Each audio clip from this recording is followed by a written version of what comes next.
Mi amigo, ya amigo doctor Samuel, gracias Samuel. Saludos cordiales. Amén. Y saludos cordiales en el nombre del Señor Jesucristo. Qué gran placer para mí estar con ustedes en este día, para no hacer otra cosa, según decía mi abuela, para no hacer otra cosa más que anunciar las virtudes de aquel que nos llamó de las tinieblas a su luz admirable. Que nosotros somos tercera generación, es decir, que todos mis pecados han sido dentro de la iglesia. Fuera de la iglesia yo nunca he pecado. Yo bromeo por los jóvenes, por alguna razón u otra, en este momento de mi vida, ustedes no se pueden imaginar cuántos grupos de jóvenes nos invitan. Entonces, le cuento eso, le cuento que es mejor, mucho mejor, que Cristo tenga que ir a un bar a salvar a uno y liberarlo de las drogas, del alcohol, es no tener que buscarlo fuera y encontrarlo en el templo, y donde pueda descubrir la gracia de Dios. Y me amanecía ciertamente en vigilias y no se me dañó la espina dorsal, me quedaba dormido ahí, ¿verdad? Pero no se me dañó, y es el mejor legado que uno le puede dejar a la nueva generación. Siempre venía a Chile y a América Latina porque estamos en el mundo de la traducción de la Biblia, y lo peculiar de Chile es el ángulo educativo. Siempre en el norte ya había varios seminarios que fuimos, y preguntas buenas, y en el sur realmente una tradición educativa que damos muchas gracias a Dios por eso. No pocas, muchas gracias a Dios por eso. Y mi conexión con las Asambleas de Dios desde juventud, he estado en muchos programas de las Asambleas de Dios. En la iglesia metodista pentecostal estuve en un templo muy grande hace 30 años. Estuve en otras iglesias aquí, que para mí es un gusto venir aquí, dialogar con ustedes y ver cómo el Señor nos bendice. Miren lo que vamos a hacer el día de hoy. Yo les voy a hablar acerca de Jesús de Nazaret, el Cristo. Luego vamos a tener la oportunidad de tener algunas preguntas, pero en las preguntas pueden hacer únicamente las preguntas que yo sepa. Si no las sé, no las pueden preguntar. Y vamos a hablar de estos temas que nos entusiasman y nos desafían. Y déjenme comenzar de la siguiente manera. Miren, yo di una vez un curso en la China, un curso de paralelo entre el cristianismo y el budismo. Y yo hablaba del cristianismo, de la fe, cómo se había desarrollado, las grandes doctrinas de la iglesia cristiana, momentos históricos singulares para la iglesia. Todo eso estábamos hablando en China. Había un profesor chino budista que hablaba de los valores del budismo. Estuvimos paseando todo China, 8 días corridos. Estuvimos viendo lugares y la historia de China, todo. Y cuando acabamos el curso, para finalizar el curso, fuimos a la tumba de uno de los budas más famosos. Eran unos cuantos, no era uno nada más, pero uno de los más famosos del siglo VI antes de Cristo. Y en una semana uno no aprende budismo, ¿verdad? Pero aprende sus cositas aquí y allá. Y muchos dichos bonitos, muchas expresiones bonitas de salud, de calma, de poder respirar y tomarla con calma y todo. Muy bonito, ¿verdad? Y entonces yo le hablaba sobre Jesús de Nazaret, cómo habían dicho, ¿verdad? Que Jesús había dicho también, aprended de mí, que soy manso. Entonces íbamos, ¿verdad? Llegamos al final, un lugar extraordinariamente bello. Flores, jardines, árboles, hermoso. Eso uno va caminando y el hombre contando y todo, ¿verdad? Los medios guía turísticos también, iba contando todo, y llegamos a lo último, que era la tumba. Entonces arriba había unos dichos de Buda, 1, 2, 3, 4, tal. Y al final decían: aquí yacen los restos mortales de un sabio poderoso que habló al mundo y a la historia. Entonces me tocó a mí. Entonces yo le dije, yo el primero, era la última clase, y yo le di las gracias, ¿verdad? Yo vengo del mundo de las sociedades bíblicas, muy protocolar, ¿verdad? Uno trata de bendecir a todo el mundo, yo muy grato, muy respetuoso, ¿verdad? Yo, qué bueno, ha sido un gusto para mí estar aquí. y llegar a este sitio tan hermoso y ver esta tarja. Claro está, en Jerusalén hay un lugar también similar a este. Y hay una tarja. Pero la tarja allá en Jerusalén dice: ¿por qué buscáis entre los muertos a Cristo? No está aquí, sino que ha resucitado. No les tengo que decir que los hermanos que estaban allí empezaron a glorificar al Señor. Hasta los chinos empezaron a aplaudir y glorificar al Señor. No me digan asustado. Y comencé a decirle, a través de la historia cuento esto, porque solamente una persona en la historia ha dividido la historia en dos. Ha habido mucha gente buena, de todas las religiones, de todas las temperaturas, de todos los países, gente buena. Pero solamente uno ha dividido la historia. Y ese uno ha dividido la historia porque resucitó. Y la resurrección de Jesús es lo que marca la diferencia de todas las religiones del mundo. O sea, si Jesús no hubiese resucitado, vamos a suponer que no hubiese resucitado, pues estaríamos estudiándolo el día de hoy como un buen maestro, como una persona sabia, como un predicador elocuente. Pero fue eso ciertamente, pero mucho más, porque Jesús de Nazaret rompió los linderos del tiempo. Fue un personaje extraordinario, que cuando hablamos de él, no hablamos de cualquier persona, hablamos de alguien que se ha distinguido en la historia por contribuir de forma destacada y diferente a la historia de la humanidad. Y cuando estudiamos a Jesús de Nazaret, nosotros tenemos información sobre Jesús de Nazaret. No es que nosotros nos hemos inventado que hablamos de Jesús de Nazaret. Yo quiero que ustedes sepan que hasta la última edición de la enciclopedia soviética, antes de que cayera la Unión Soviética, hasta la última edición, en la entrada, Jesús de Nazaret, la definición era líder, fundador y líder mitológico del cristianismo. Hasta la última. Ahora no, ahora dice el fundador del cristianismo, el líder del cristianismo. Pero hasta ese momento se hablaba de la mitología, y para algunas personas no existía, y que pues sí, hay palabras bonitas sobre él, pero no había evidencia concreta de que existió. Pues yo les vengo a decir el día de hoy que alguien me puede decir a mí: yo no creo que existió. Bueno, no lo creo que existió, pero hay pruebas físicas de que existió. Alguien me puede decir: pues yo no creo que hacía milagros. Bueno, tú crees que no hacía milagros, pero hay documentación de que había milagros. O sea, la gente puede creer lo que quiera, especialmente en círculos universitarios, donde nosotros nos movemos, pero hay una evidencia que nosotros no podemos ignorar. Por ejemplo, sobre Jesús de Nazaret, en la historia, nosotros tenemos documentos cristianos y documentos no cristianos que nos hablan de Jesús.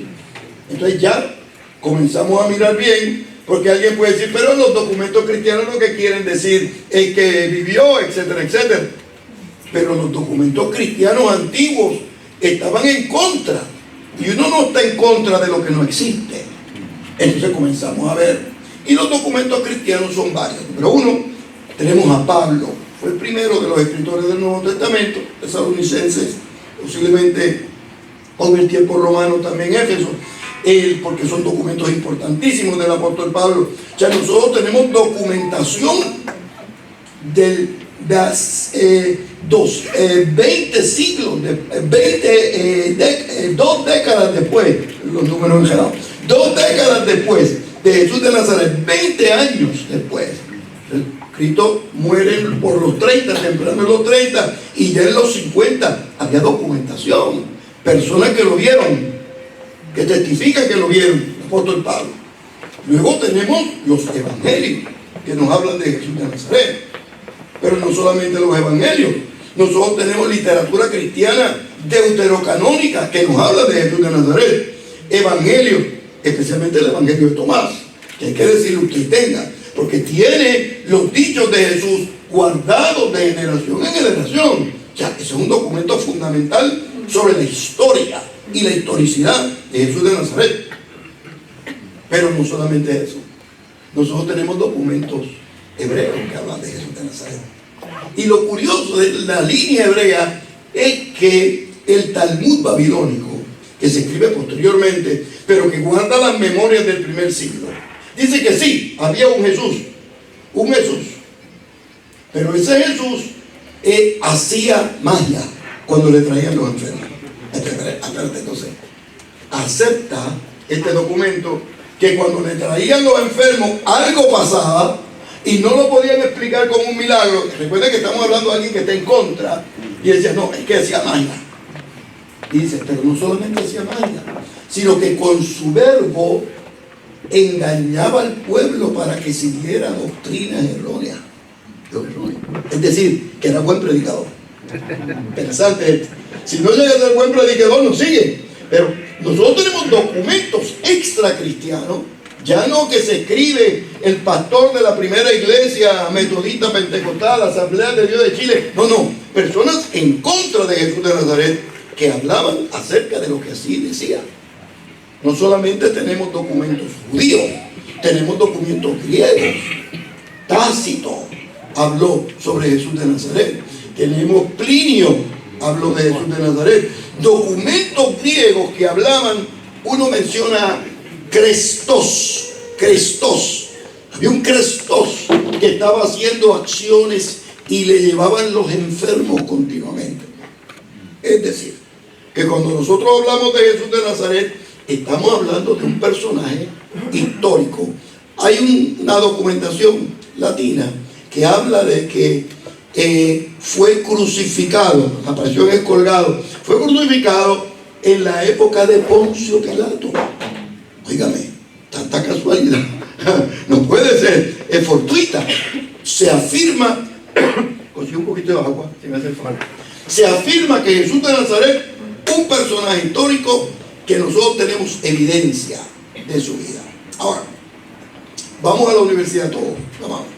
Y nos dice que usted va a tomar una clase de Platón, y usted de Aristóteles, y usted de Plinio, el viejo o el joven, y usted lo dice, disculpe, yo no sé si Platón existió, así que yo no voy a tomar esa clase.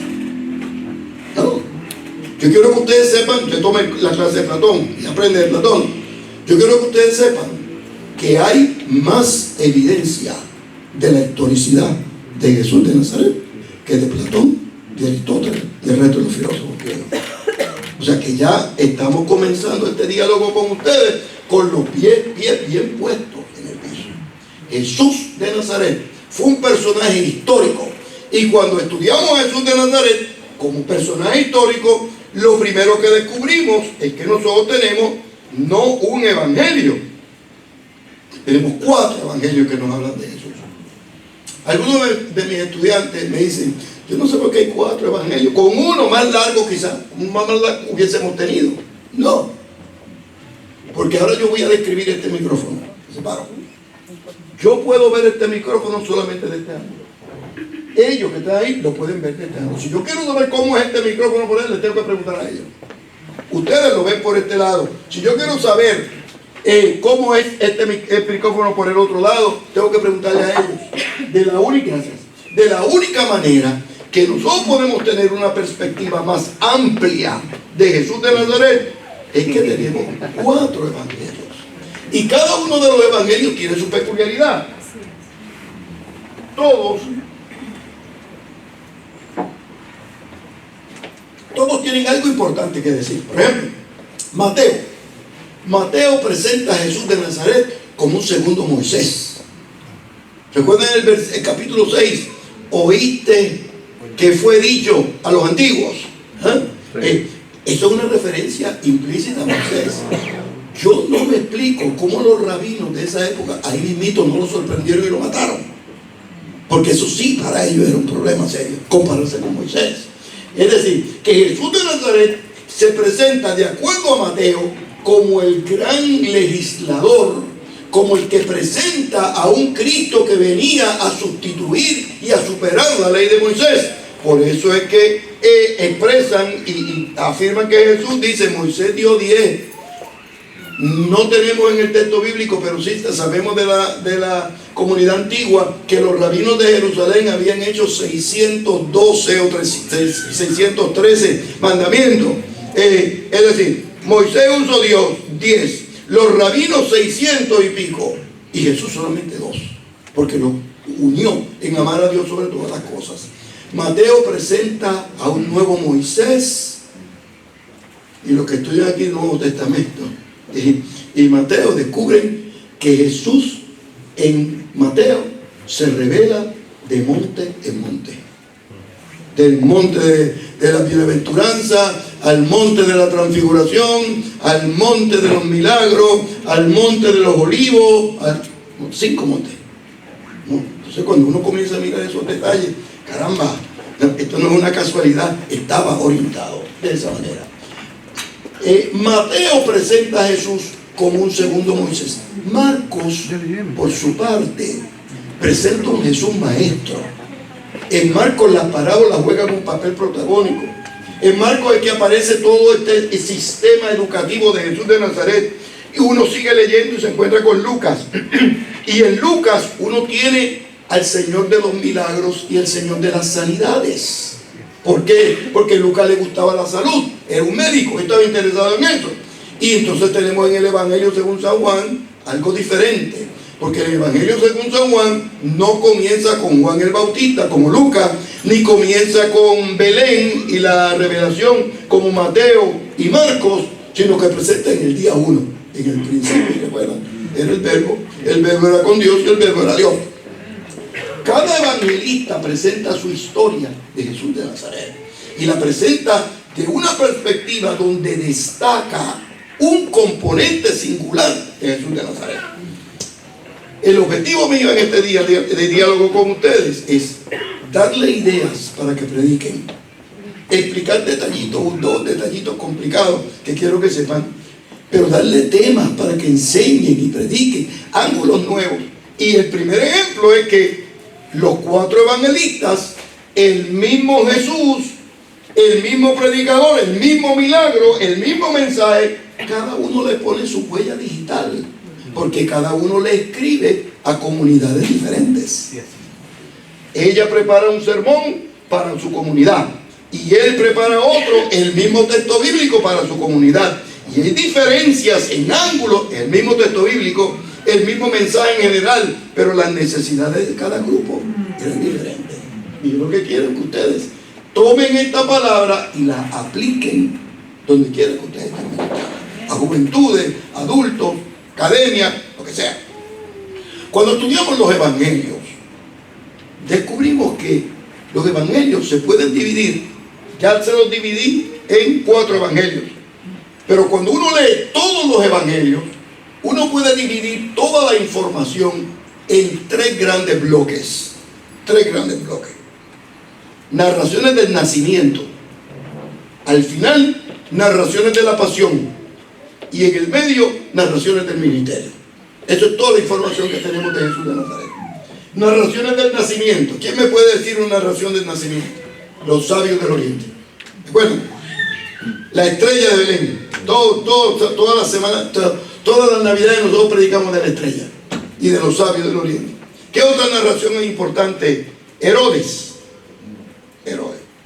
¿Sabe que en los últimos 10 años de estudio del Nuevo Testamento han descubierto muchas cosas sobre Herodes? Por lo menos su familia venía de Petra. ¿Recuerdan? ¿Quién conoce a Petra? No por la película de Indiana Jones, sino por la historia. La familia de Herodes venía de Petra. Entonces, Herodes es una persona singular, muy poderoso. Siempre hemos estudiado que era malo. ¿Quién ha escuchado alguna vez que era malo? Que era bueno Herodes. Era malo. Pero hemos descubierto que no. Que era peor de lo que nos decían. Malo es que sea malcriado. Malo es que no tuviera modales. Malo es que posiblemente, para los sociólogos y los psicólogos que están aquí, posiblemente Herodes padecía de una condición que se llama el día de hoy esquizofrenia paranoide. Una condición singular. Si ahora yo estoy aquí hablando con el hermano José y estamos hablando en la cumbre, qué bien quedó. Y entonces con el hermano César, pero qué buena, y estamos aquí los 3 hablando, y llega Herodes. Y cuando nos ve, dice, están hablando de mí. Porque era una condición psicopatológica que le impedía decidir con sabiduría. Y parece que sus hijos aprendieron esa dinámica también. Cuando estudiamos a Jesús de Nazaret, estudiamos las narraciones del nacimiento, la estrella, los sabios, los pastores, todas esas narraciones del nacimiento tienen varios objetivos educativos, pero posiblemente lo que está detrás de todas esas narraciones es una gran afirmación teológica. Es que el Dios bíblico promete y cumple. Interesante. Todo lo que está detrás de esas, hay muchas enseñanzas, porque tienen que leer una y aparecen 5 o 6 enseñanzas. Pero lo que está detrás es una gran afirmación teológica. El Dios bíblico le prometió a Abraham y lo llevó a la tierra. Le prometió a Moisés, lo llevó a la tierra prometida. Le prometió a David un Mesías. Y viene Isaías y dice, los nombres, ese Mesías no va a venir sin nombre y apellido. Los nombres van a ser admirable consejero, Dios fuerte, Padre eterno, ¿y cuál es el último? Príncipe de la paz. Es decir, que las narraciones del nacimiento lo que están diciendo es que el Dios bíblico promete y cumple. Ahora, yo no sé si ustedes se han dado cuenta, la Biblia hebrea no acaba con Malaquías. El orden es diferente. La Biblia hebrea acaba con Segunda de Crónicas. Y lo último de Segunda de Crónicas, la última narración de Segunda de Crónicas, es que el emperador persa los dejó salir de Persa para que regresaran a Jerusalén. Esa es la última palabra. En la Biblia cristiana no. La Biblia cristiana culminan con Malaquías. ¿Recuerdan? ¿Y quién sabe de memoria aquí cuál es la última afirmación profética de Malaquías? Va a venir un momento, un enviado de Dios que va a prepararle el camino al Mesías. Lo último que dice Malaquías. Usted pasa la página y se encuentra con Mateo 1. Y lo primero que dice Mateo 1, yo soy la voz del desierto que clama y estoy preparando el camino de ¿quién? Una profecía en Malaquías que se cumple en Mateo número 1. Cuando estudiamos las narraciones de la Navidad, lo primero que descubrimos es que el Dios bíblico promete y cumple. Y de la misma manera, cuando estudiamos las narraciones de la pasión, las narraciones de la pasión también se dividen en 3 áreas. Anuncio de la pasión, ¿recuerdan? Me es necesario ir a Jerusalén, que Pedro se puso nervioso y gritó que tal cosa no nos acontezca. A la única persona que el Señor le dice diablo es a Pedro. Apártate de mí, etc. Interesante esto. Anuncio la historia de la pasión y finalmente la historia de la resurrección. Y una vez más, el mismo eje teológico del nacimiento se cumple. Yo les prometo que vamos a Jerusalén, pero yo voy a resucitar. Y ese Dios que prometió que iba a resucitar, se le ocurrió resucitar también. Y cuando resucita, se cumple su palabra. Y cuando resucita, le dice a los discípulos, quédense aquí en Jerusalén hasta que haya descendido sobre vosotros. ¿Recuerdan el texto bíblico? ¿Y qué pasó el día de Pentecostés? Se vuelve a cumplir la escritura. Entonces uno nota una línea, un vector teológico en el nacimiento, en la pasión y también en el ministerio, lo vamos a ver ahora, donde se afirma y se reafirma que el Dios bíblico promete y que cumple. Por eso es que la iglesia primitiva comienza a hablar y decir, a ver si se saben este texto de memoria, porque a veces se me olvida. Cree en el Señor Jesucristo y serás salvo. ¿Quién? Si prometió en el Antiguo Testamento y cumplió, si prometió con Isaías y cumplió, prometió con Juan el Bautista y cumplió, prometió con Jesús de Nazaret y cumplió, prometió la resurrección y cumplió, ¿qué me hace sospechar a mí? Que no me va a cumplir esa otra promesa, que es tan importante para la fe cristiana, para los predicadores y las predicadoras de la iglesia, que tenemos personas en la iglesia que sus familias a veces no vienen. Nuestra esperanza está que el Dios bíblico cumple su escritura. ¿Cuándo pueden bendecir al Señor por eso?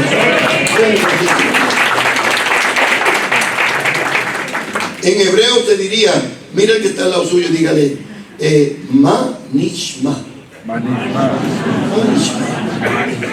Eso es lo que quiere decir cómo estás, pero no es si estás no, cómo está tu vida completa frente a la revelación de Dios. Y usted tiene que contestar Kol Beseder. Kol Beseder. Todo está bien. Pero Beseder no es solamente que estoy bien porque tengo corbata y estoy bien vestido. No. Quiere ser un bienestar completo. Ejemplo, Jesús de Nazaret. Nosotros tenemos 4 evangelios que nos hablan de Jesús de Nazaret. En los evangelios se pueden dividir todo lo que nosotros sabemos de Jesús en 3 grandes áreas: nacimiento, ministerio, que voy ahora, y resurrección. Y lo primero que hemos descubierto es que hay unos vectores teológicos. Hay otros que en mi libro sobre Jesús de Nazaret los van a encontrar, pero hoy voy a destacar únicamente vectores teológicos que afirman la importancia de un Dios que promete y un Dios que cumple. Y cuando llegamos al medio del ministerio de Jesús de Nazaret, al contenido, descubrimos que los evangelios tienen 2 temas fundamentales que expresan. Uno, los mensajes de Jesús de Nazaret, y otros, los milagros. Todo lo que hizo Jesús cae en uno de los 2, mensajes y milagros. Yo sé que en Chile no hay mucho, pero en otros lugares del mundo hay personas que dicen, no, lo mío son las enseñanzas, los milagros ya pasaron. Y otros que le dicen, no, lo mío son los milagros, nos vamos de milagro en milagro, si quieres estudiar te vas al instituto bíblico. Ninguno de los 2 hace justicia al ministerio de Jesús, porque en el ministerio de Jesús esos 2 componentes estaban mezclados. O sea, uno estudiando el texto, ¿verdad? Y mirando, uno no, aquí acabó la enseñanza y aquí empieza, no, están todos intermediados. Entonces la enseñanza le abría la puerta al milagro y el milagro le abría la puerta a la enseñanza. Y Jesús de Nazaret tenía lo que llamaríamos el día de hoy un ministerio balanceado, donde estaba preocupado por el ser humano y su necesidad, pero no solamente su necesidad intelectual, emocional, pero sus necesidades físicas. Cuando estudiamos los discursos de Jesús de Nazaret, ¿quién me puede decir un discurso importante de Jesús de Nazaret? Uno cualquiera. El Sermón del Monte. ¿Cómo es que culmina ese discurso? Bienaventurados sois cuando digan toda clase de mal contra vosotros. ¿Acabó ahí? Un pequeño detalle, mintiendo. Porque si hablan mal de usted y no es verdad, usted es bendecido. Pero si es verdad, se lo merecía. Discurso extraordinario de Jesús de Nazaret, son palabras pequeñas. Venid a mí. ¿Cómo que dice ese? Todo lo que está aquí, que yo lo voy a hacer descansar. Sermones extraordinarios, discursos particulares que hablaban al corazón. ¿Quién recuerda otro discurso importante que habló Jesús de Nazaret? Mire a ver si se acuerdan, si han predicado alguna vez de este. Aprended de mí, que soy ¿qué? Manso y humilde de corazón. ¿Y qué sucede? Entonces hallaréis descanso para vuestras almas. ¿Por qué ustedes creen que hay personas que no tienen descanso en la vida? Que pelean hasta con ellos mismos. Y se levantan por la mañana y empiezan a pelear con ellos mismos ahí en el espejo. Pelean con su propia sombra. No han aprendido a ser mansos. Y mire que la palabra de hoy es manso, no es menso. El año que viene le hablo de los mensos.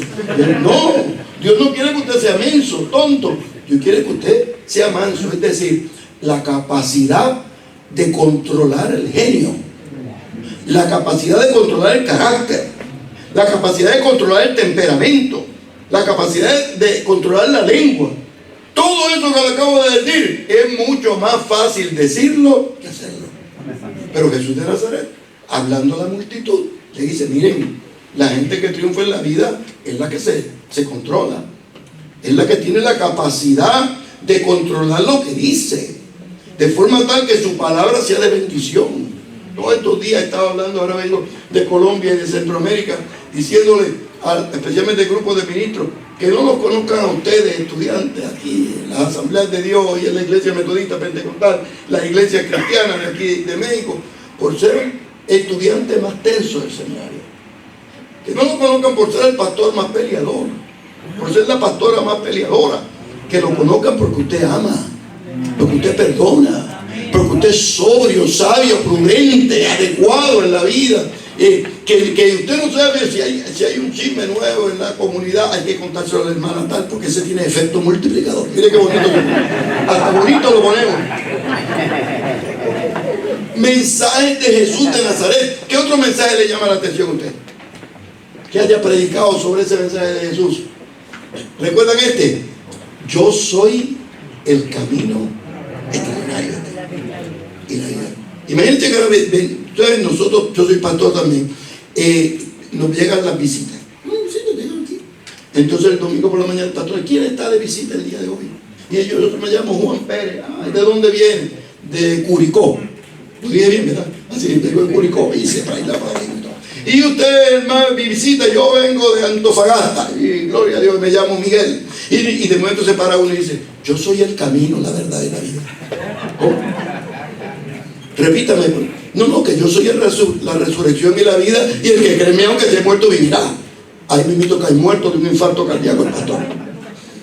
Porque cuando Jesús habló de sí mismo, rompió los linderos del tiempo. Su palabra era eterna. Yo soy el buen pastor, y el buen pastor su vida da por las ovejas. Yo soy la puerta de las ovejas. Es decir, que la palabra de Jesús no solamente llega a los niveles cognitivos, sino que llega a los sistemas decisional y el sistema que nos ayuda a tomar decisiones y a evaluar y a comunicar directamente y efectivamente la fe. ¿Qué otro discurso? ¿Quién más tiene otro discurso que le haya llamado la atención? De Jesús de Nazaret. ¿Y el buen pastor qué es? ¿Qué hace? Muy bien, ¿qué más? Yo soy el pan de vida. Muy bien, ¿qué más? Yo he venido para que tengan vida y vida en abundancia. Es interesante, el griego aquí juega con las palabras vida, que en hebreo es haya, que se relaciona con Dios. Para que tú vives porque respiras. Pero lo de la fe no es eso, es algo más que eso. Es vida y vida en abundancia. Miren cómo está la temperatura subiendo en los vientos. ¿Ah? Y todavía no he hablado de la tormenta en el mar. Fíjense, discursos extraordinarios de Jesús de Nazaret. Discursos que comunican gracia, que comunican virtud. Un discurso más. No te he dicho. Que si creyeres, ¿qué pasa? Es interesante. Jesús está en griego, koiné, pero lo pronunció o en arameo, posiblemente en arameo, o en hebreo. Y cuando lo articula, está hablando de doxa, está hablando de cabot, está hablando de lo que cubre los cielos y los cielos. ¿Recuerdan a Isaías cuando los ángeles cantan? ¿Quién recuerda? Santo, santo, santo, Kadosh, Kadosh, Kadosh, Yahweh Tsebaot, Kol Haaretz Melokebodo. Dice el texto en hebreo. Toda la tierra está llena de su gloria. Pero a nosotros nos gusta hablar que la tierra está llena de pecado. Bueno, no hace falta ser muy inteligente para darse cuenta que en la iglesia lo que hay que mirar por la ventana. El pecado está en el mundo entero.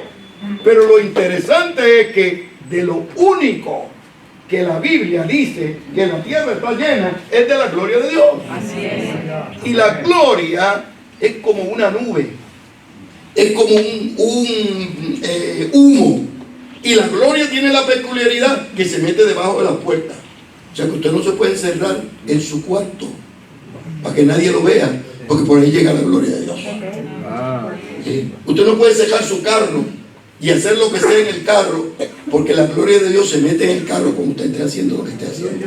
Es decir, que la gloria de Dios, esto está refiriéndose a que Dios le va a acompañar y va a mover con esa persona donde quiera que vaya, de día, de noche, de tarde, en la ciudad, en el campo, en el desierto, porque el Dios, el Señor de forma grata dijo, cualquiera, los primeros 2 o 3 que se reúnen en mi nombre, ¿qué sucede?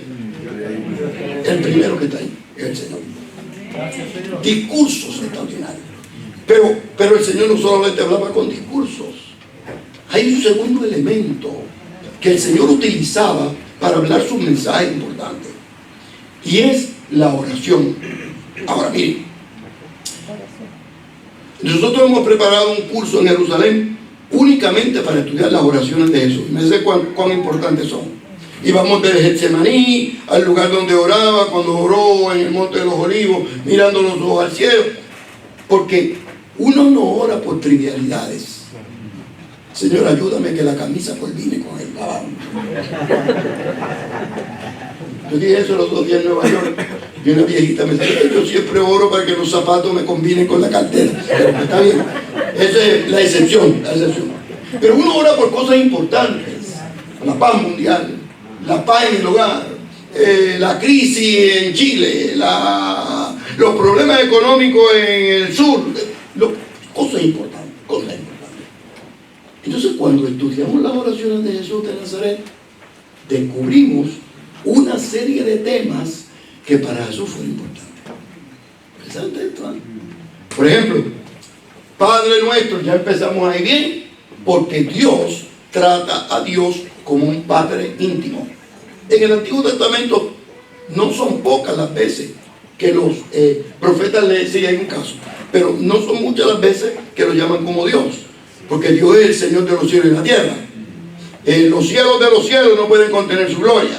El Dios que cabalga sobre las alas del viento, el Dios de los ejércitos, el Dios de las sanidades, el Shaddai, el Elión, el Altísimo, el Todopoderoso. Pero esa intimidad posiblemente la inauguró Jesús de Nazaret.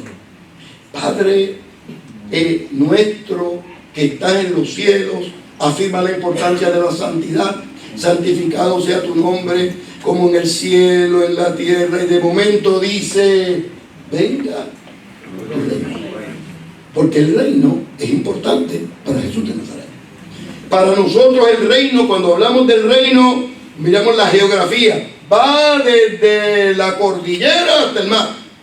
Va desde el norte hasta el sur. Para Jesús de Nazaret, el reino no era importante por la expansión geográfica, sino porque quién era el rey.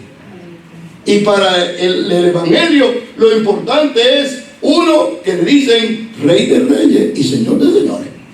O sea, para Jesús de Nazaret, el reino es importante, porque revela su autoridad y su poder sobre la historia, sobre la humanidad, sobre la familia, sobre los individuos, toda la gente en necesidad. Es decir, cuando estudiamos a Jesús de Nazaret, lo primero que descubrimos es que su oración tiene temas importantes.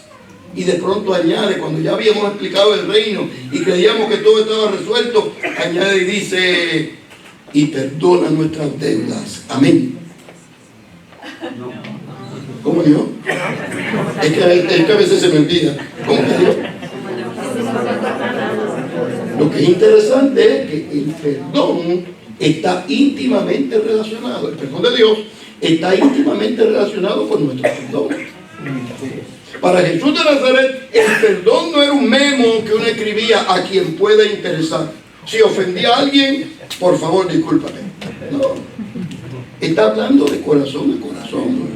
Para Jesús de Nazaret, el perdón no era un extra optativo en la experiencia religiosa transformadora, sino que era un requisito indispensable para recibir el perdón de Dios. Que muchas personas como pastores, ustedes conocen, que tuvieron una pelea hace 15 años con un hermano y todavía no le hablan.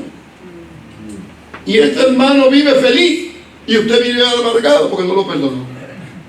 Ya, quien se beneficia del perdón es quien perdona.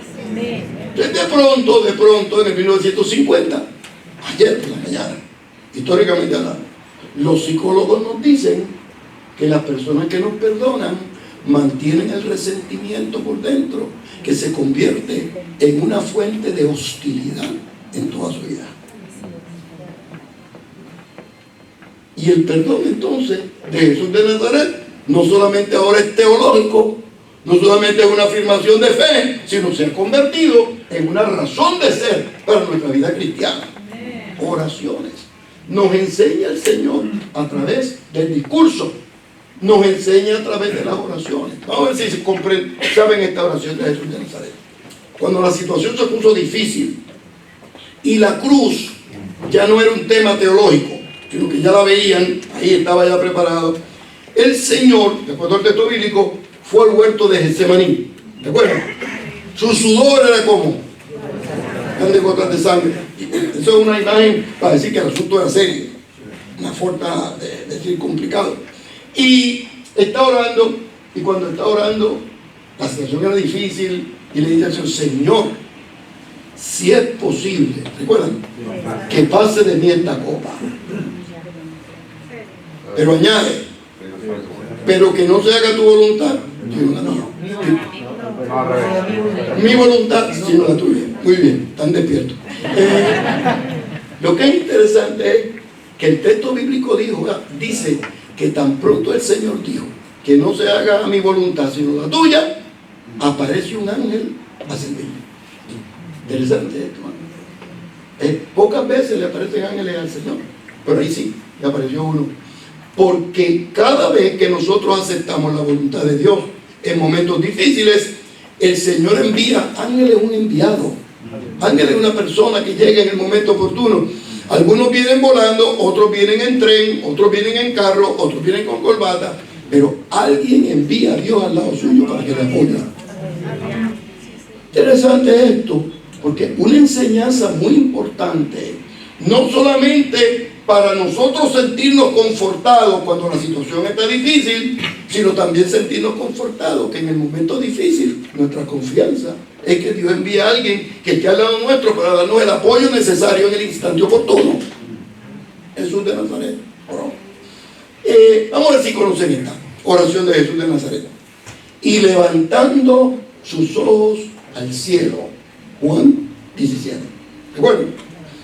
Ahora, el día de hoy, la imagen de oración es que está de rodillas. Preguntan: ¿dónde está el hermano José? Está de rodillas. Pues no es que esté limpiando el piso de rodillas. ¿Qué significa eso? Está orando. En el mundo hebreo, no. En el mundo hebreo se quiere decir que ¿dónde está el hermano José? Está con los ojos al cielo. ¿Recuerdan el Salmo 121? ¿Cómo dice? Alzaré mis ojos. Y cuando el texto bíblico dice alzando los ojos al cielo oraba, es decir, que estaba en comunión con Dios. Y la oración sacerdotal, esa es muy importante, porque esa oración Jesús incluye, de acuerdo con Juan, los temas más importantes antes de morir. Por eso se le llama el testamento de Jesús. Esa es así una forma de conocer esa oración, porque ahí tiene todos los temas importantes de Jesús. Usted quiere, vamos a suponer que en enero quiere comenzar un programa nuevo de educación cristiana, puede fundamentarse en Juan 17, porque ahí tiene los temas importantes del ministerio de Jesús de Nazaret. Y en mitad de oración ora y dice: oh Señor, hablando al Señor de la iglesia, que sean uno como tú, oh Padre, en mí y yo en ti, que sean uno en tu nombre. ¿Y cómo termina allí? Para que el mundo crea que tú me envías. Es decir, que la unidad del pueblo de Dios no solamente tiene virtud administrativa, no solamente tiene virtud educativa, tiene virtud misionera. El mundo va a creer porque estamos juntos. El mundo va a creer porque tenemos sentido de dirección. El mundo no va a creer si nosotros estamos peleando en la fe. Si el templo es más grande, el templo es más pequeño, si se canta más duro, más bajo, con más instrumentos, menos instrumentos. No, el mundo va a creer cuando nos vea anunciando una sola palabra de esperanza y de liberación para el pueblo y la humanidad. Y cuando oraba, incluyó el tema de la unidad, no como un tema secundario, sino como un tema prioritario en el reino. Es decir, narraciones del nacimiento que hablan del Dios que promete y cumple. Narraciones de la pasión que confirman el Dios que promete y cumple. Y en los discursos de Jesús, los tres tipos de discursos, ahora voy para las parábolas. El primero, mensajes extraordinarios de liberación. Segundo, mensajes que salen, temas que salen de las oraciones. Y tercero, las parábolas. Ahora, el estado actual, el libro que escribí sobre las parábolas puede explicar un poco más. El estado actual de las parábolas es que Luego que mataron a Juan el Bautista, Jesús cambió dos cosas: el estilo de predicación y la dirección donde vivía. Cambió el estilo de predicación y cambió, según el texto bíblico, y ahí en adelante comenzó a hablar en parábolas. Eso es lo que dice el texto.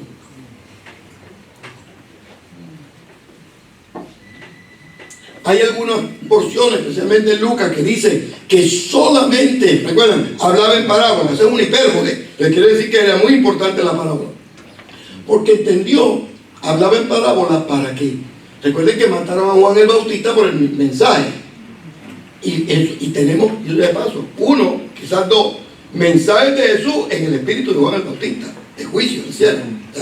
Parece que Jesús también tenía esa tendencia, pero lo cambia para que los discípulos entiendan y las personas que venían a sorprenderlo no entendieran. Por eso es que en momentos vemos que da la parábola y luego Jesús le explica. ¿Recuerdan el texto bíblico que viene? Lo que yo sí, la parábola de la semilla de mostaza, y le explica el Señor. Las parábolas son el centro del ministerio de Jesús. La segunda razón por la que Jesús se mudó a Capernaum, cambió el estilo teológico y se mudó a Capernaum. Se muda a Capernaum porque Capernaum tenía el internet de la época. Todo lo que pasaba en Capernaum se sabía al otro día. Pero una buena pregunta de ustedes puede ser: ¿pero y cómo usted sabe que se sabía al otro día? ¿Recuerdan ustedes la mujer que tocó el borde del vestido del Señor? Eso fue por la tarde. Cuando estaban orando, posiblemente Jesús iba con los discípulos, tenía su talit, su manto de oración, iba caminando, y la mujer toca el borde del vestido, los flecos del talit. Eso fue ese día. El texto bíblico dice que al otro día por la mañana, cuando Jesús iba visitando las ciudades alrededor del lago, todos lo buscaban para tocarle el vestido. Se supo, cambiaban. Es decir, que por alguna razón u otra, Capernaum era importante, porque ahí es que se pagaban los impuestos. La gente que venía del norte paraba en Capernaum. Los que subían de Jerusalén paraban de Capernaum. Los que venían de la actual Turquía paraban en Capernaum. Y allí se diseminaba el mensaje. Por eso fue que Jesús se puso allí, para que el mensaje pudiera llegar más rápido. Cuando digamos las parábolas, ¿quién me puede decir una parábola de Jesús de Nazaret? Una. ¿Cuál? ¿Casi no oigo? El hijo pródigo. Muy bien, ahorita lo voy a explicar. ¿Cuál más?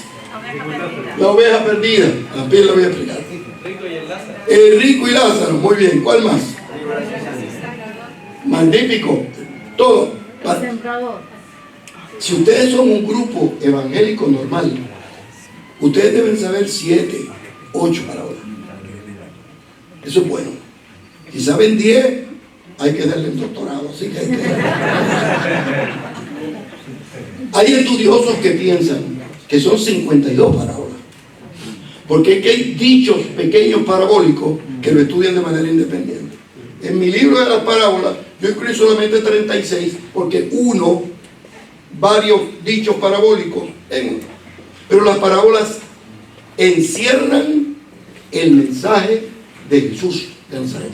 Lo que quiera que usted quiera aprender sobre Jesús de Nazaret, hay una parábola que lo toca.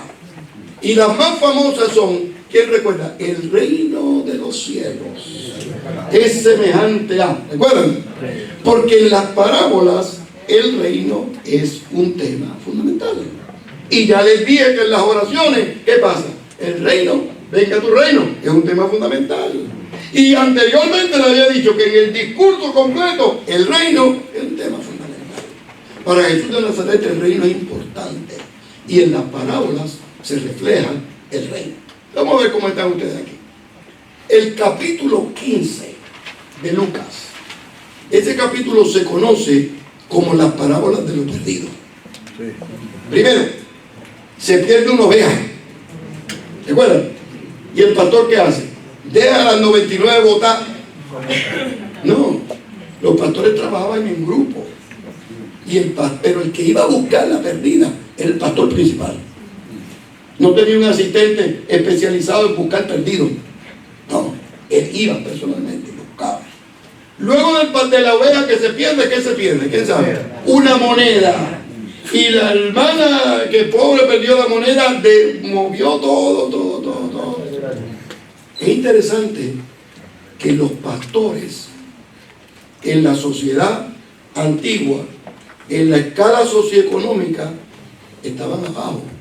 Y el primer ejemplo que puso Jesús fue un pastor. El segundo ejemplo que pone es que una mujer, que en la época de Jesús alimentaron a 5,000 sin contar a quién. Las mujeres no contaban. Es decir, los dos ejemplos que pone Jesús son personas en necesidad, angustia, heridos por la sociedad. Y el tercer ejemplo, ¿cuántos hijos están perdidos? ¿Quién dijo 2? Pues sí, eran 2. Uno se perdió y se fue. Otro estaba perdido y se quedó. Porque uno no se pierde por donde tiene los pies, es por donde tiene el corazón. Así que tienen el sermón del domingo, lo pueden explicar ahí. El primero se fue, el segundo se quedó, pero los dos estaban igual. Quizá un mejor título para esta parábola no debe ser el hijo pródigo. Podría ser los hijos pródigos, o quizá el padre perdonador. Porque el énfasis está en el padre que perdona. Cuando hablamos de Jesús de Nazaret, hablamos de las narraciones del nacimiento, las promesas se dan y se cumplen, ese es Dios. Las narraciones de la pasión, las promesas se dan y se cumplen. Y en el ministerio de Jesús descubrimos 3 formas de discurso y ahora descubrimos 4 formas de milagros. 3 y 4, ¿cuántos son? Que a veces se me olvida su 7. Ya, espérate, tanta casualidad no puede haber. Aquí hay algún mensaje. Es decir, que el ministerio de Jesús de Nazaret de enseñanza y milagros es un ministerio completo, no está parcial. Los 3 primeros le abren la puerta a los 4 segundos y los 4 segundos le afirman el primero. Y cuando estudiamos los milagros de Jesús de Nazaret, dividimos los milagros en 4 tipos de milagros. Número 1, sanidades. Número 2, liberación de demonios. Número 3, resurrección de muertos. Número 4, milagros sobre la naturaleza. Todos los milagros de Jesús caben en uno de esos 4. ¿Qué me puede decir de los milagros de sanidad? ¿Quién sabe algún milagro de sanidad que tenga aquí, que le haya impresionado? Leproso, ciego, paralítico, espina bífida, resurrección, ahorita vamos a verle eso, mancos, la mujer encorvada, la mujer que toca el borde del vestido de Jesús. Ahora escuchen bien esto para que lo prediquen el otro domingo de arriba. Todos los enfermos que se juntaron con Jesús fueron sanados. Hay solamente un caso singular en la Galilea, donde Jesús está en una fiesta de alboroto, todo, y viene un ciego, y Jesús notó el ambiente que no era, parece que no era muy consagración, que digamos, ¿verdad? Y lo sacó y lo lleva al desierto. Es un lugar que vamos a ir allá. Ese no es un lugar turístico, pero para nosotros es una importancia tremenda. Llegamos a ese lugar, Jesús lo lleva allí, ora por él y le dice, ¿qué ves? ¿Recuerdan el texto bíblico? Y el hombre está contento, lo veo todo bien. ¿Qué le dijo? Veo los hombres. Y Jesús ahí mismo le dice, tenemos que orar de nuevo, porque los seres humanos no son cosas. No son cosas que uno puede cortar. No son cosas que uno puede desechar. Y oró de nuevo por él. ¿Y qué pasó? Se vio bien. Este es un milagro especial, porque es uno de los milagros que afirman que a veces los milagros no son instantáneos. Hay muchos milagros que toman tiempo. Milagro de transformar un temperamento. El apóstol Pablo le tomó. No es que yo haya acabado ya. Hay milagros que son rápidos. Nosotros vemos en la iglesia personas que tenían dolor, tenían cáncer, y mire, ya salió liberado. Gloria a Dios por eso. Pero hay veces que toma tiempo, porque en el proceso hay algo que Dios quiere enseñarle. Y una de las cosas que le quería enseñar a aquel hombre era que los seres humanos había que respetar. Que de la misma manera que Dios lo estaba bendiciendo a él para que pudiera ver, él tenía que también actuar de manera grata por la gente que le servía. Cuando Jesús de Nazaret ministra sanidades. Ahora miren esto bien. Todas, no la mayoría, todos los enfermos que fueron sanados, el Señor le devolvió el poder de valerse por sí mismo. Interesante. No la mayoría, no, todos. Los ciegos necesitaban un lazarillo. Bueno, espina bífida, alguien que leproso tenía que tener uno que tocara la campana. Todos los enfermos necesitaban algo, y cuando se sanaban, el Señor les devolvía el poder de valerse por sí solo, que es el poder mayor que puede tener el ser humano. No depender de nadie. Sanidades. 1. Milagro inicial, sanidades. Hay un milagro de sanidad singular. ¿Recuerdan ustedes en Juan 5? Cuando había un ciego, ¿recuerdan? Que tenía 38 años ciego. ¿Cuántos han predicado? El texto lindo para predicar. Un paralítico. De 38 años. Paralítico. 38 años. El número 40 es un número educativo. Este tenía 38, le faltaban 2. Moisés, ¿cuántos años estuvo con el pueblo de Israel en el desierto? Elías, ¿cuánto tiempo caminó para esconderse en la cueva? Jesús de Nazaret, ¿cuánto tiempo ayunó antes de empezar su ministerio? 40, un número educativo. Cuando llegas a 40, cumpliste la educación, ese es el símbolo que tiene. La educación completa. Este tenía 2. El Señor le llama y le dice, pero ¿qué tú haces aquí? El hombre tan revelador, el texto bíblico dice, es que yo no tengo buenos amigos. Porque cuando las aguas se mueven, no llegan. Y yo no me puedo mover rápido. Ustedes saben lo que es uno estar enfermo por culpa de alguien. Ustedes se imaginan la autoestima de esa persona. A mí nadie me quiere. Yo soy un infeliz porque la gente que está al lado mío no me atiende, no me ayuda, no me apoya. Debe verse una persona amargada y destruida. Y el Señor le dice, mira, el 38, te faltan 2. 1, que lo que sanan no son las aguas benditas. Y 2, el que sana no es el ángel guardián, es la gracia y la virtud de Dios. Y lo sanó. Qué interesante. Si ustedes leen bien el texto, el hombre no sabía quién le había sanado. Lean el texto bíblico del capítulo 5, del 8 en adelante. No sabía, fue, y le preguntaron, yo no sé qué, yo lo que sí que sé, ahora estoy caminando muy bien y no hay problema. ¿Recuerdan? Una sanidad especial, donde los amigos juegan un papel protagónico. En la Galilea hay otro milagro de amigos. Llevan a otro paralítico. ¿Recuerdan? Y llevan al paralítico, posiblemente lo llevaron en una camilla, algo así. Pero como era paralítico, había que llevarlo, llegaron tarde. Lo iban a entrar por la puerta, ¿y qué pasó? Estaba cerrado. Alguien dice, vamos a meterlo por la puerta de atrás. ¿Metieron por la? Tampoco había. Otro parece que es yo no sé, chileno o puertorriqueño, no sé qué, las dos. Dice, vamos a meterlo por la ventana. Tampoco había. Hasta, este sí que debe haber sido chileno. Dice, ¿por dónde lo vamos a meter? Por el techo. Amarran al paralítico. Ahorita cuando vengan las preguntas, no me pregunten cómo fue que el paralítico, que era paralítico pero como no era tonto, se dejó amarrar y subir. Eso no sé. Lo amarran, lo suben al techo, y cuando está en el techo dice, no te preocupes, vamos a romper este techo y bajarlo por ahí. El techo no es de nosotros ni la casa, pero después nos ponemos de acuerdo con él. Ahora miren el texto bíblico, está muy bien traducido. Cuando empezaron a bajarlo, el texto dice que Jesús miró, y la frase dice, y al ver la fe, es el único milagro en la Biblia donde la fe no lo tiene la persona que necesita. Dios nos amigo. Interesante. tenía buenos amigos. Yo quisiera ser un amigo así. Yo quisiera ser un amigo así, llevado. Yo quisiera tener amigos como esos.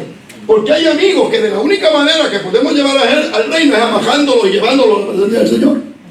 Ya, uno tiene que buscar la manera de que la gente llegue a la gracia. Llévelo con amor, con bendición, con gracia, con invitación. Pero de vez en cuando tenemos que amajar uno o dos para que lleguen. Y amájelo también y llévelo en el nombre de Dios. Algo bueno finalmente va a suceder. ¿Recuerdan? Narraciones del nacimiento, profecía cumplida. Narraciones de la resurrección y de la pasión, Dios promete y cumple. En el medio del ministerio, dichos, mensajes, parábolas y oraciones. Milagros, primero, milagros de sanidades. Segundo, liberación de demonios. ¿Quién era el endemoniado más famoso? Interesante esto. En el milagro del cuerpo de sanidades, Cristo demuestra el poder sobre el cuerpo. En el milagro de liberación de endemoniados, demuestra el poder sobre la mente. En el milagro de las resurrecciones, demuestra el poder sobre el cuerpo, sobre la vida y la muerte. Y en el milagro de la comunidad, de la naturaleza, demuestra el poder sobre la creación. Los milagros tienen un foco, cada uno de ellos. Y cuando hablamos de sanidades, nos movemos a las liberaciones y descubrimos que todos los endemoniados que se encontraron con Jesús también fueron liberados. Y luego nos volvemos a las resurrecciones. ¿Quién es el muerto más famoso que resucitó? Y fue el único. Yo creo que ustedes sepan que todos los muertos que se encontraron con Jesús fueron resucitados. Bueno, el colmo de los milagros es que cuando murió se abrieron las tumbas de Jerusalén. ¿Recuerdan el templo? Es una forma de decir: yo soy la vida. La muerte no detiene. Por eso es que el apóstol Pablo le decía: la muerte, ¿dónde está? Muerte, tu aguijón, y sepulcro, tu victoria. Sanidades, liberación, resurrección y milagros sobre la naturaleza. ¿Quién me puede decir un milagro sobre la naturaleza?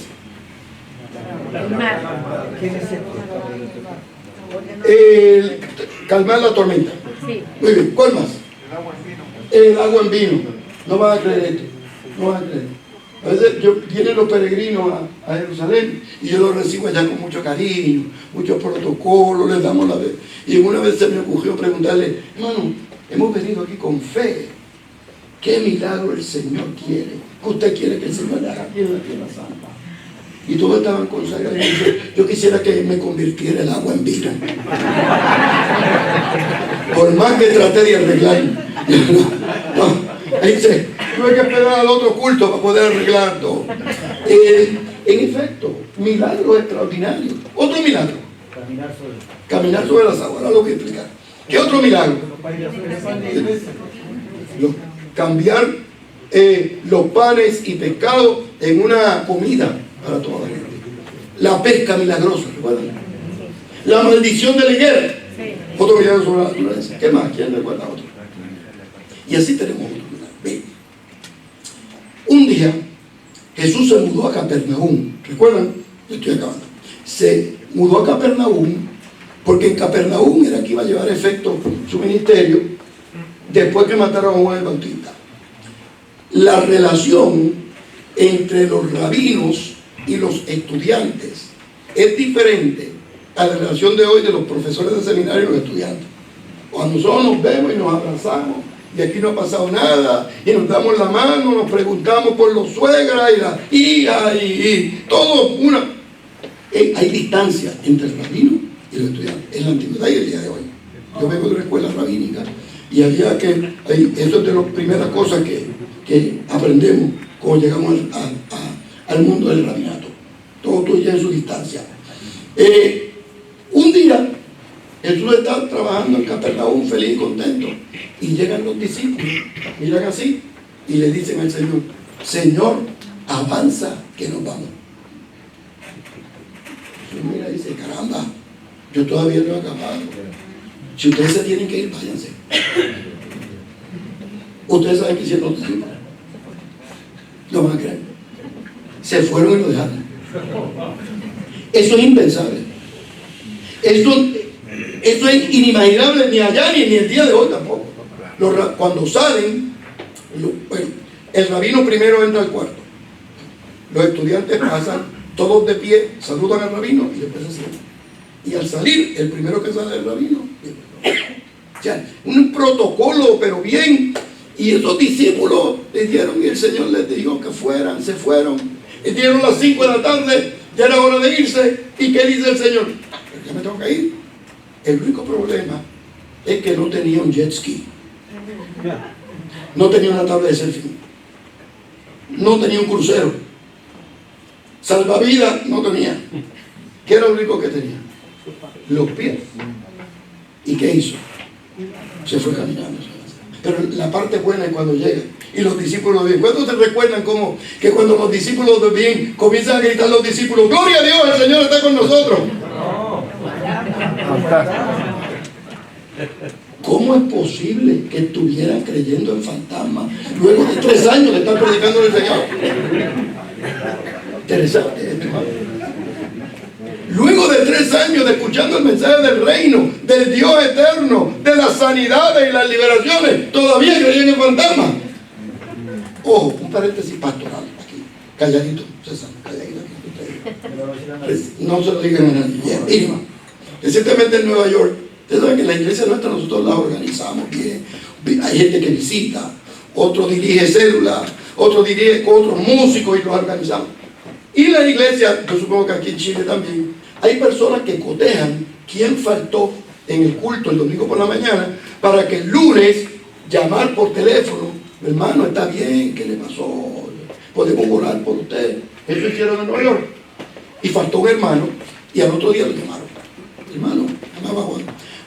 Hermano, qué bueno que está aquí con nosotros y podemos hablar con usted. Lo que pasa es que ayer no lo vimos en el culto, usted está enfermo, se le dañó el carro, algo pasó que no pudo venir. Y dice, no, yo estoy muy bien. Lo que pasa es que el horóscopo decía que yo no debía salir a la calle.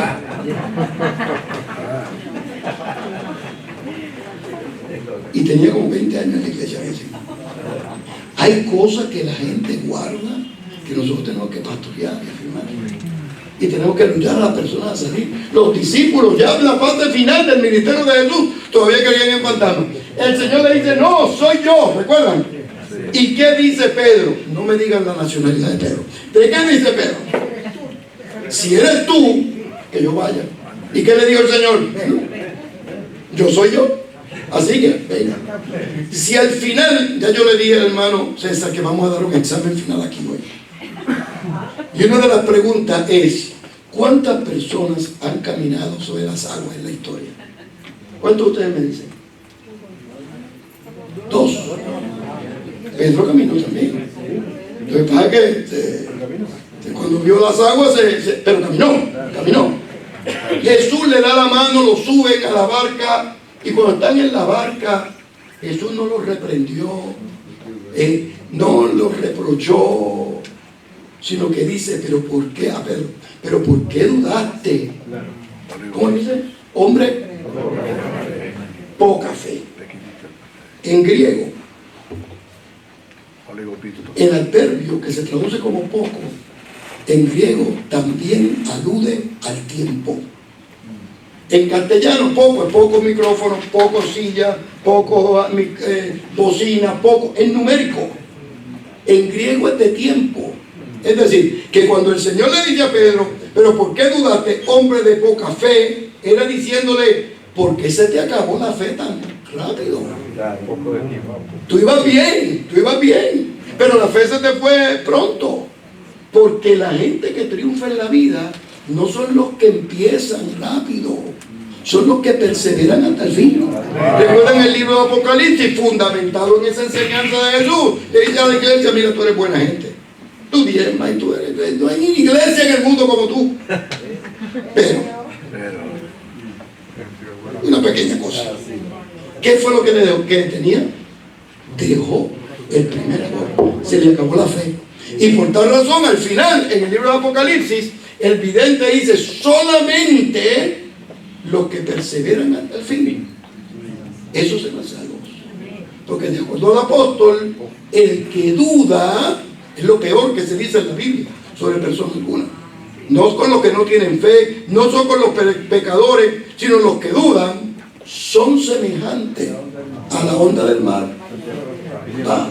Y le añade que después al final de ese mensaje, quien así sea, no espere recibir cosa alguna de Dios. Extraordinario el mensaje de Jesús de Nazaret. Bien, culmino de la siguiente manera. Estamos estudiando a Jesús de Nazaret como un personaje histórico y real. Y estamos estudiándolo como un personaje histórico y real, no porque a mí se me haya ocurrido, sino porque hay documentación sobre esto. Alguien le dice, yo no creo que existió. Bueno, usted puede creer que no exista, pero esto no lo estamos inventando nosotros. Y de todo lo que hizo, sabemos que hacía sanidades, porque los judíos lo criticaban, decían que hacía magia, y segundo, tenía un verbo muy bueno, porque convencía a la gente. Y eso lo dicen no solamente los evangelios, sino los que estaban en contra del evangelio. Y uno no está en contra de lo que no existe. Cuando hablamos de Jesús de Nazaret, las narraciones del nacimiento nos hablan de un Dios que promete y cumple. Las narraciones de la pasión reafirman la primera afirmación teológica: Dios promete y cumple. Y en el ministerio enseñaba y hacía milagros. En la enseñanza le abría la puerta al milagro, y el milagro le abría la puerta a la enseñanza. Y cuando hablamos de esto, culminamos con la pregunta del Señor a quien le escuchaba y a la historia. No te he dicho que si creyeres verás la gloria de Dios. No dice que verá bendiciones, eso viene. No dice que se sentirá mejor de salud, eso viene. Es que va a ver la gloria de Dios, el cabot. Y la gente que ve la gloria de Dios como Moisés nunca queda igual. Mi placer estar con ustedes. Hace 5 minutos, pero miren, voy a hacer una declaración teológica sobre la resurrección y después me preguntan lo que quieran, ¿eh? Pero ya saben el criterio de la pregunta. Si yo la sé, sí; si yo no la sé, no. Miren, el asunto de la resurrección es un asunto complicado.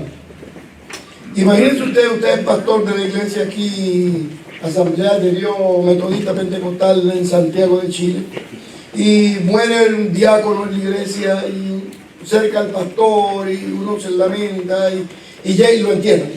Y llega el lunes a la iglesia, y cuando usted entra triste, la secretaria le pregunta, el secretario le pregunta: pero pastor, ¿qué le pasa que está triste? Pero tú no sabes que el hermano tal falleció. Y uno dice: pero usted no sabe, pastor, ya está vivo el hermano. Ya está por ahí caminando. Difícil. Nosotros creemos la resurrección por la fe. Y creemos porque heredamos esa fe y nosotros tenemos y afirmamos la fe en Cristo Jesús. Pero es difícil. Los discípulos se les hizo difícil. Ya Jesús había afirmado la teología. La teología, recuerden que se los dije ahorita: promete, cumple. Se le olvida todo lo que yo he dicho el día de hoy, se le olvide, pero esa afirmación teológica es fundamental. El Dios bíblico promete y cumple. Y Jesús hizo lo mismo, en la misma tradición. Pero crucifican al Señor.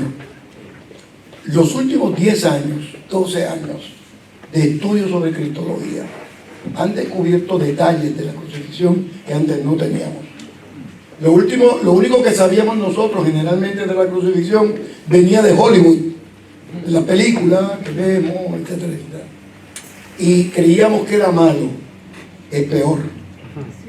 Lo crucificaban desnudos, porque era una forma de humillación pública. Por ejemplo, los clavos. Ya te dije que yo me he criado en la iglesia toda mi vida, de escuela bíblica de chiquito, todo. Siempre yo pensaba: ¿cómo es posible que no se cayera?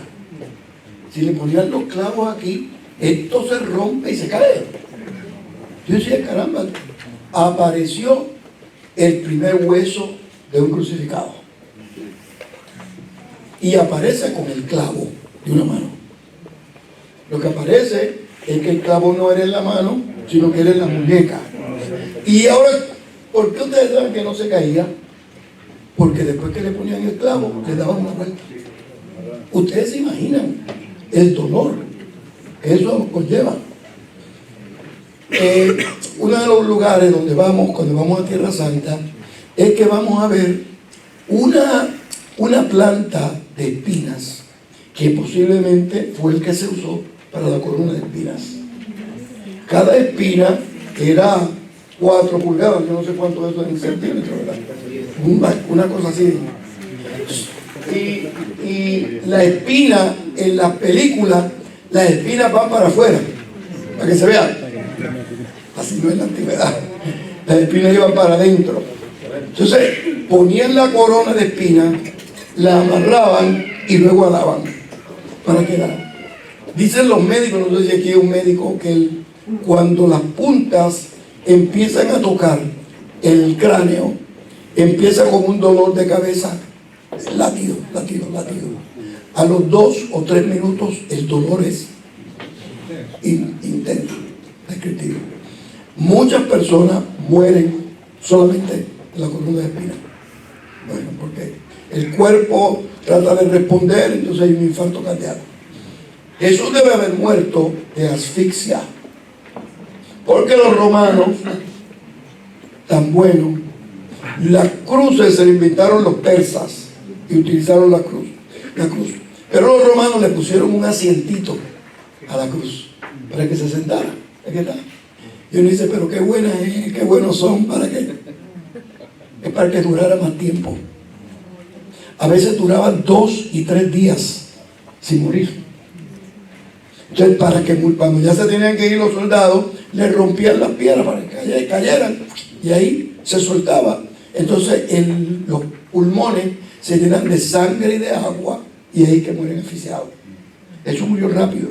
Recuerden que el Salmo había dicho para que no le rompieran ni un hueso, etc. Cuando muere, lo entierran en una tumba cerca de el lugar donde lo enterraron. ¿Por qué sabemos que era cerca? Porque fue después de la tarde y empezaba el Sabbat. Tenían 2 horas lo máximo para prepararlo para la sepultura. Y parece que no dio tiempo para hacer toda la sepultura, el protocolo, que las Marías se prepararon para el domingo por la mañana ir a terminar el protocolo. ¿Recuerdan el dato bíblico? Lo entierran, un dolor. Cuando las Marías llegan el domingo por la mañana, ven la piedra afuera. Se desesperaron, porque primero alguien se llevó el cuerpo. Ese es un capítulo intenso, donde Magdalena pensó y se encontró con alguien. Era de noche, era de madrugada, no había luces, y le dice que yo que era el que limpiaba, el jornalero, el jardinero, si tú te lo llevaste, dinos dónde está, nosotros lo buscamos. No te preocupes que nosotros no te vamos a hacer nada, ni te vamos a declarar nada, ni nada. Y de momento se escucha que se rompe el silencio del dolor. María. Y ella le contesta, ¿quién sabe? Raboni. No le dijo rabí, le dijo mi maestro. Y ahí comienza. Yo quiero que ustedes sepan que a Dios se le ocurrió darle la noticia de la resurrección a una mujer. Ya, no fue una casualidad que Dios. Los apóstoles siguieron predicando la palabra, pero si no hubiese estado María, todavía sabe Dios qué hubiese pasado. Pero Dios escogió una mujer para dar el mensaje de la resurrección. ¿Quién sabe cuando le dijeron a Pedro qué fue lo que hizo? Él vino tan sobrio, ¿verdad? Calladito, sí, lento. ¿Cómo dice el texto? Vino cogiendo. Miró adentro, miró, no lo vio, se fue cogiendo, ¿no? Sí, entró. Sí, a veces los hombres son muy hiperactivos. Las mujeres se quedaron reflexionando. Se va, le dice el Señor, dile a los discípulos, tus hermanos y a Pedro, que yo voy para la Galilea. Se fueron. Yo no estoy seguro cuál era el nivel de credulidad en ese momento. Porque, de acuerdo al texto bíblico, los que iban camino a Emaús no lo conocieron. Sin embargo, puede ser que no lo hayan conocido porque estaba de noche. Y Emaús es una ciudad, Jerusalén está aquí a 1800 metros sobre el nivel del mar. Emaús está un poquito más abajo, 400, 500 metros más abajo.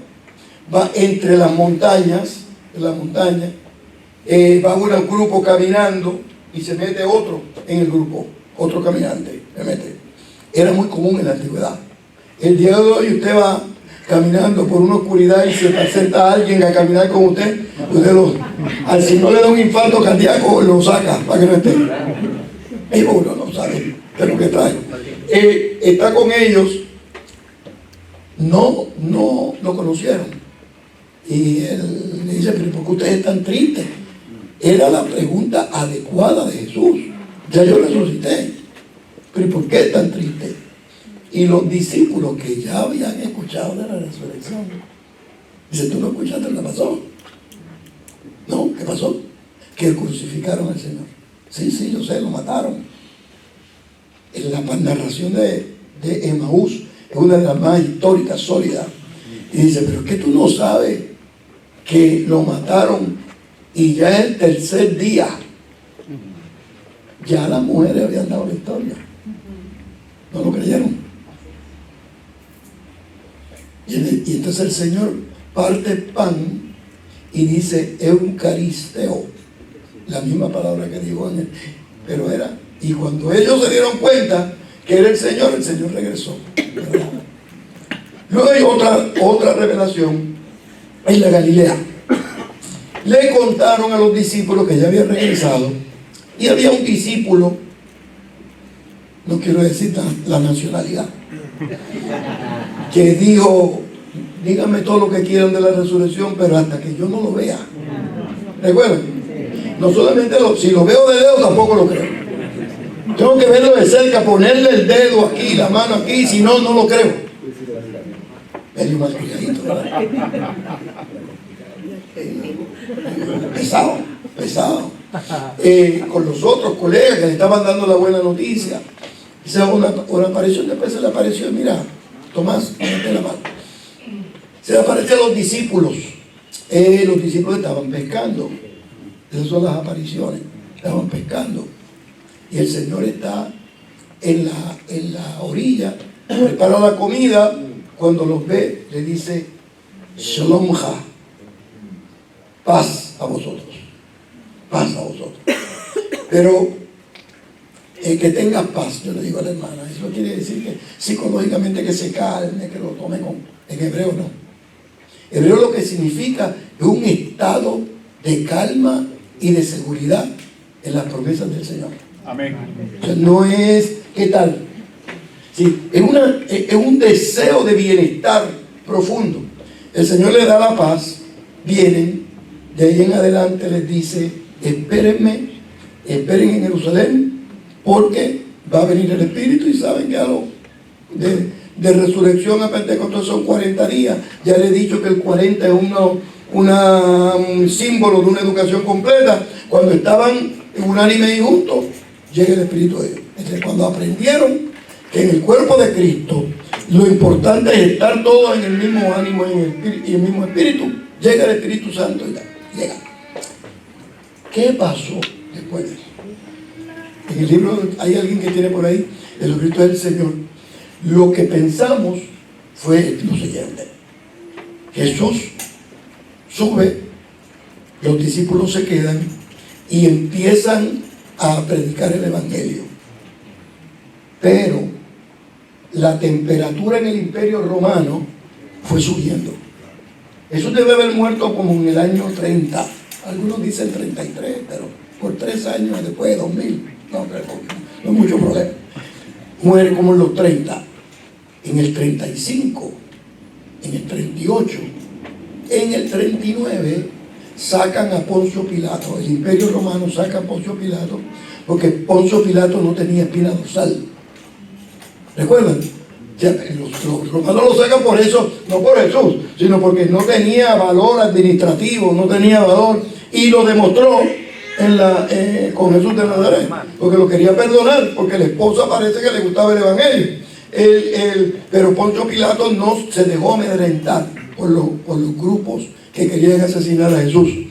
En el 39, las leyendas ortodoxas dicen que Poncio Pilato se mudó a El Cairo, Egipto. Por eso, y en El Cairo, según la iglesia ortodoxa, se convirtió al evangelio. Y allá se dedicó a cuidar niños y a sostener personas en necesidad. Por eso es que para los ortodoxos, Poncio Pilato no es Poncio Pilato, sino San Poncio Pilato.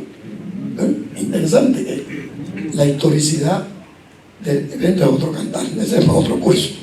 Pero para que ustedes vean cómo Jesús siguió predicando, quizá en el año 36, 39, el apóstol Pablo se convierte al evangelio. Estamos por el 39. Está 3 años en Arabia, donde posiblemente fue a Petra. Y allí en Petra se prepara, porque había una comunidad de cristianos pequeña en Petra, pero que venían de Arabia. Allí sigue el evangelio, pero el evangelio comienza a moverse con fuerza. El primer golpe de los evangelios viene por comunidades judías que aceptaron el ministerio del rabino de Jesús de la Galilea. Y empiezan por ahí. Se convierte el apóstol Pablo, se reeduca posiblemente en Petra. Miren las palabras que estoy utilizando. Posiblemente pensamos, porque ya es más complicado la historicidad. Y al Señor se le ocurre llamar al apóstol Pablo al ministerio. 42, 43, no sé. Y empieza el primer viaje misionero de Pablo, el segundo viaje misionero de Pablo, el tercer viaje misionero de Pablo, y aquí es que viene lo bueno. Siempre nosotros hablamos en los institutos, en los seminarios, acerca de 3 viajes misioneros de Pablo y 1 preso. ¿De acuerdo? Eso es lo que traiciona. En este nuevo libro que escribí sobre el apóstol Pablo, digo que no, que los 4 fueron viajes misioneros. El último fue un viaje misionero preso, pero fue el más misionero de todos los viajes, porque llegó a Roma, y porque llegó a Roma es que nosotros estamos aquí. Digo, estaba preso, pero fue misionero también. Y esto yo separo el espacio para decir, hay veces que nosotros vamos misioneros voluntariamente a los sitios. Hay veces que no. Nos tiene que llevar el Señor. Y Pablo, parece que ya tengo 3 viajes misioneros, ya estaba viejito, ya estaba, sabe Dios, y medio maniático, alguna cosa así, y él se fue, no te quieres ir, pues yo te llevo. ¿Entiendes? Y lo llevó. Él comienza a desarrollarse el ministerio, y la Jordania del día de hoy recibió el evangelio de manera fuerte. Seguimos hacia el norte, Damasco, Siria el día de hoy recibe el evangelio fuerte. Seguimos hacia el oeste, hacia Turquía, Éfeso, Esmirna, las comunidades al norte del mar Mediterráneo reciben el evangelio. Y así el evangelio va. Y cuando no pensaban llegar a Europa, ¿recuerdan? Allí está una mujer lavando la ropa en un río, y Dios se le revela y le dice, no, ahora te vas a Macedonia, ahora vamos a Europa, porque allí hay que llevar el evangelio, y se llegó el evangelio. Esos primeros años fueron complicados de persecución.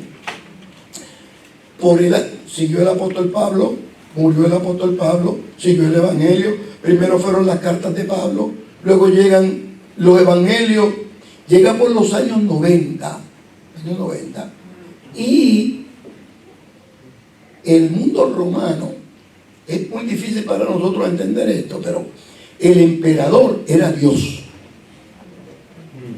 Pero nosotros decimos, bueno, pues él creía que era Dios, ¿verdad? Toda esa cuestión.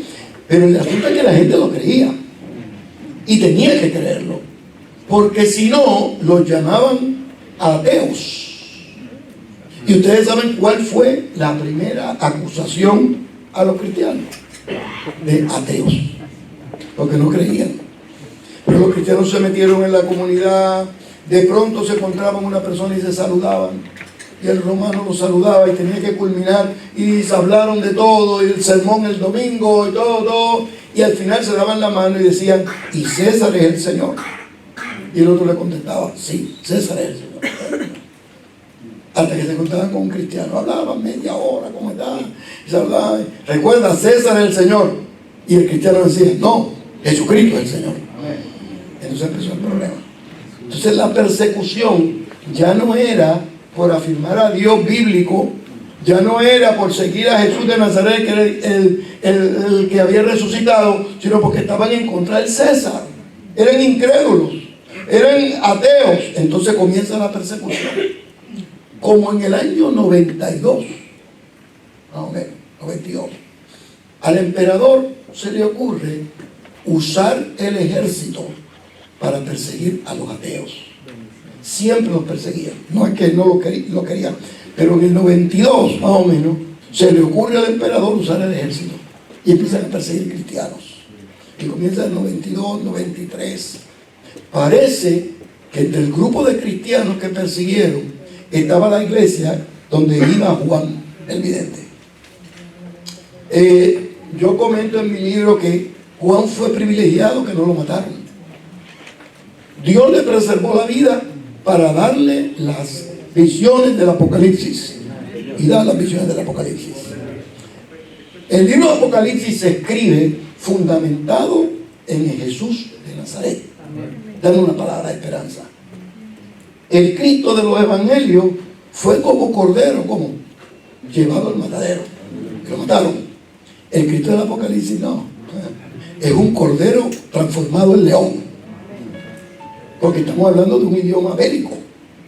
¿Ya? El Cristo del Apocalipsis no viene para que lo maten, el Cristo del Apocalipsis viene a reinar, el Rey de Reyes, Señor y Señor. Y comienza esa palabra de esperanza. El libro de Apocalipsis se escribe para decirle a las iglesias de todos los tiempos, pero en ese momento histórico, de que la última palabra en la vida no lo tienen los gobiernos, ni las religiones, ni las persecuciones, ni la gente. La última palabra la tiene Dios. Amén. Y la última palabra para los cristianos, con esto a cabo, la última palabra para los cristianos no es que te va a ir bien. No. ¿Que eres buena gente? Gloria a Dios, que eres buena gente. La última palabra para los cristianos es cielo nuevo y tierra nueva, que es lo que Dios tiene preparado para aquellos que le aman. Amén. Y en ese cielo nuevo, en esa tierra nueva, el mar es de cristal. Es decir, que no tiene, que es calmado. Y en el mar calmado nadie se ahoga. Recuerden que se escribe en un momento donde tenían que pasar el mar Mediterráneo, se naufragaban y morían. En ese cielo nuevo y en esa tierra nueva hay calles de oro. Y en esas calles de oro no hay coronavirus, no hay sida, no hay deambulante, no hay angustia ni desesperanza, porque las primeras cosas pasaron. Y de esa manera culmina el libro del Apocalipsis y la escritura de esta manera. El día 1 en las escrituras es que Dios hizo los cielos y la tierra. Y el día final, en el libro de Apocalipsis, es lo que Dios hace es cielo nuevo y tierra nueva. Y entre el primer cielo y los cielos nuevos, ahí nos ha tocado vivir. Y nos ha tocado vivir con un solo propósito: anunciar la gracia, las virtudes y el poder de Dios en medio de donde estemos, en el nombre del Señor. Amén. Y en el libro de Jesucristo es el Señor, lo que explico es este detalle final, que difícil de creer, pero hay documentación que afirma que esos primeros cristianos estaban allí. Miren cómo voy a acabar. Un día estoy enseñando en Jordania, caminando en Jordania allí con un grupo de peregrinos, y me llaman por teléfono: doctor, ¿dónde usted está? Pero yo estoy aquí en Petra, yo estoy aquí enseñando. Me dicen: es que necesitamos que venga a este lugar en Amán, como a 3 horas, en Amán, para que, eso fue como a las 9 de la mañana, para que pueda ver una cosa que hemos descubierto y queremos que lo vea. Y yo le dije: yo soy visita, y qué placer ha sido para mí. Mi gusto sería, pero yo estoy acá a 3 horas y pico de viaje. Y me dice, no, si yo no estoy preguntando si puede venir o no. Le estoy diciendo que si quiere ver este descubrimiento arqueológico, tiene que venir ya, porque lo vamos a abrir mañana y la gente se va a llevar todo lo que hay aquí. No. Le pregunté a los estudiantes, no, vamos para allá. Llegamos, estaban haciendo un parking, un estacionamiento, una playa de estacionamiento, y llevaron una máquina pesada, bulldozer. Cuando meten la máquina, el piso que era tenue se abre y se cae, y se mete la máquina por ahí, y aparece una cueva con una mesa y símbolos por todos lados. ¿Ustedes querían saber? Ya han ido ya algunos académicos y algunos arqueólogos. Yo llego y veo menorá, veo el pescado, el signo del pescado, y veo en la esquina un hombre, pero en la boca de un pez, un pescadito, y un hombre dibujando aquí. Esta es una de las cuevas de la iglesia primitiva, porque debe haber sido de los años 60, cuando la persecución contra los cristianos estaba en todo su apogeo, quizás de los primeros cristianos que salieron de Jerusalén, donde la cruz todavía no se identificaba como el símbolo de la fe. El que estaba el pescado, que recuerdan, como el Señor estuvo tres días Jonás en el vientre del pescado, así será el Hijo del Hombre, ¿recuerdan?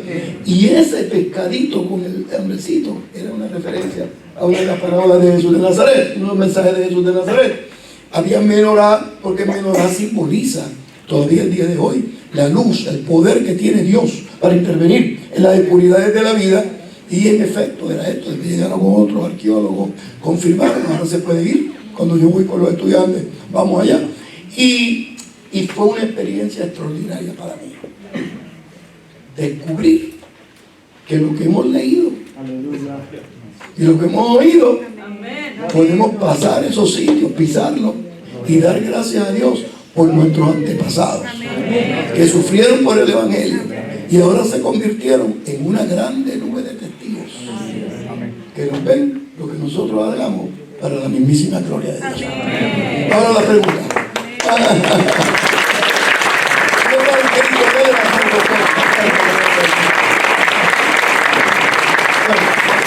¿Quién es el primero que pregunta?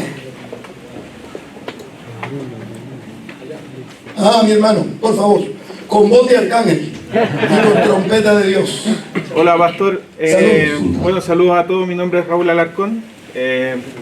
Quisiera preguntarle acerca, llevándolo quizá un poquito al contexto hoy en día, en cómo estamos en nuestra sociedad, en Chile, pero en general también en los países latinoamericanos, con respecto a la violencia. La violencia que vemos en las calles, vemos violencia también en medio del hombre, la corrupción, el narco y todo. Muchos lo asignan quizás a los movimientos de masa de gente que viene de otros países, pero en realidad esto lo vemos en todos los países de Latinoamérica y quizás inclusive en Europa también.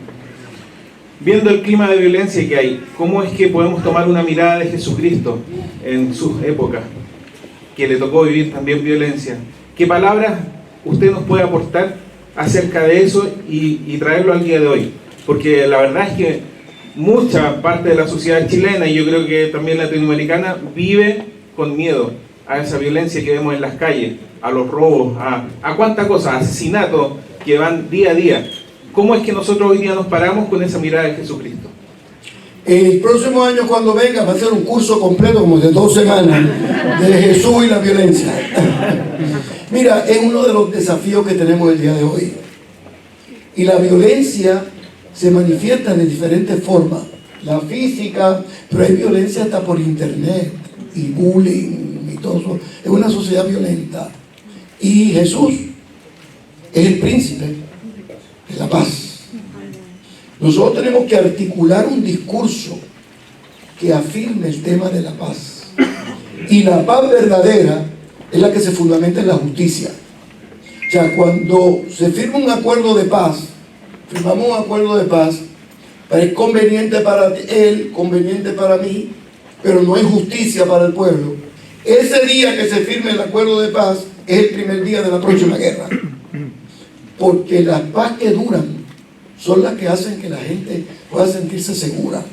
Entonces, estamos viviendo en un mundo de polarización política. Está a la derecha, a la izquierda. Un mundo de polarización económica, ricos y pobres. Un mundo de polarización en todos los sentidos. Y a Dios se le ocurre que nosotros prediquemos la paz, para que la gente tenga los valores necesarios para vivir. Yo te puedo dar algunos ejemplos que he visto de paz. Hay una iglesia en Colombia, iglesia muy grande, tiene ministerio, pues, escuela y tiene de todo, tiene ministerio en las cárceles. Y uno de los miembros de la iglesia, que solamente yo el pastor, se le ocurre irse a los montes a ver si encontraba algunos miembros de la guerrilla para predicarle el evangelio.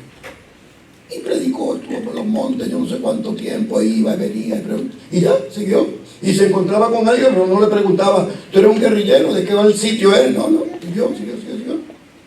Pasa el tiempo, y un día está ministrando en la cárcel, y una de aquellas personas era un guerrillero que estaba en la cárcel, y que se convirtió al evangelio, porque él había ido allá, y había predicado el evangelio. Cuando llega el momento de firmar la paz, todo el mundo estaba contento, como naturalmente debe ser, todo el mundo estaba contento.